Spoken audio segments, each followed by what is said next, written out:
Want to change the world? Start off by making your bed. If you make your bed every morning, you will have accomplished the first task of the day. It will give you a small sense of pride, and it will encourage you to do another task, and another, and another. And by the end of the day, that one task completed will have turned into many tasks completed. Making your bed will also reinforce the fact that the little things in life matter. If you can't do the little things right, you'll never be able to do the big things right. And if by chance you have a miserable day, you will come home to a bed that is made, that you made. And a made bed gives you encouragement that tomorrow will be better. To pass SEAL training, there are a series of long swims that must be completed. One is the night swim. Before the swim, the instructors joyfully brief the students on all the species of sharks that inhabit the waters off San Clemente.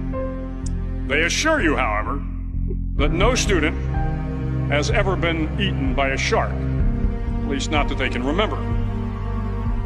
But you are also taught that if a shark begins to circle your position, stand your ground. Do not swim away. Do not act afraid. And if the shark, hungry for a midnight snack, darts towards you, then summons up all your strength and punch him in the snout, and he will turn and swim away. There are a lot of sharks in the world. If you hope to complete the swim, you will have to deal with them. So if you want to change the world, don't back down from the sharks.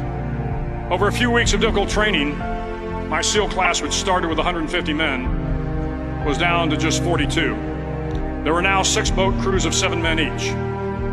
I was in the boat with the tall guys, but the best boat crew we had was made up of the little guys, the Munchkin crew, we called them. No one was over 5'5". The Munchkin boat crew had 1 American Indian, 1 African American, 1 Polish American, 1 Greek American, 1 Italian American, and 2 tough kids from the Midwest. They out-paddled, outran, and outswam all the other boat crews. The big men in the other boat crews would always make good-natured fun of the tiny little flippers the Munchkins put on their tiny little feet prior to every swim. But somehow these little guys from every corner of the nation and the world always had the last laugh, swimming faster than everyone and reaching the shore long before the rest of us. SEAL training was a great equalizer. Nothing mattered but your will to succeed, not your color, not your ethnic background, not your education, not your social status. If you want to change the world, measure a person by the size of their heart, not by the size of their flippers. The 9th week of training is referred to as Hell Week. It is 6 days of no sleep, constant physical and mental harassment, and 1 special day at the Mud Flats.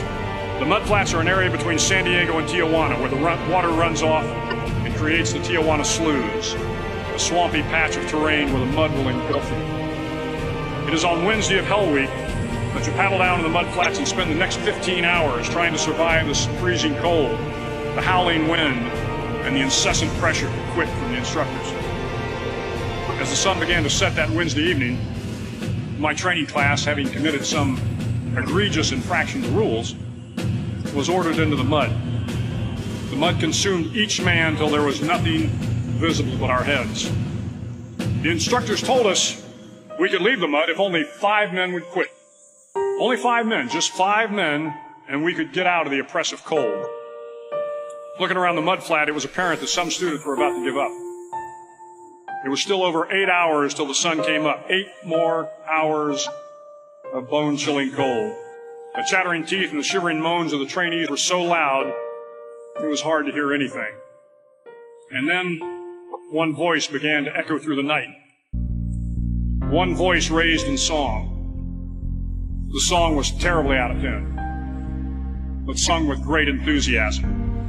One voice became 2, and 2 became 3, and before long, everyone in the class was singing. The instructors threatened us with more time in the mud if we kept up the singing, but the singing persisted, and somehow the mud seemed a little warmer, and the wind a little tamer, and the dawn not so far away. If I have learned anything in my time traveling the world, it is the power of hope. The power of one person, a Washington, a Lincoln, King, Mandela, and even a young girl from Pakistan, Malala. One person can change the world by giving people hope. So if you want to change the world, start each day with a task completed. Find someone to help you through life. Respect everyone. Know that life is not fair and that you will fail often. But if you take some risks, step up when the times are the toughest, face down the bullies, lift up the downtrodden, and never ever give up. If you do these things, the next generation and the generations that follow will live in a world far better than the one we have today. And what started here will indeed have changed the world for the better.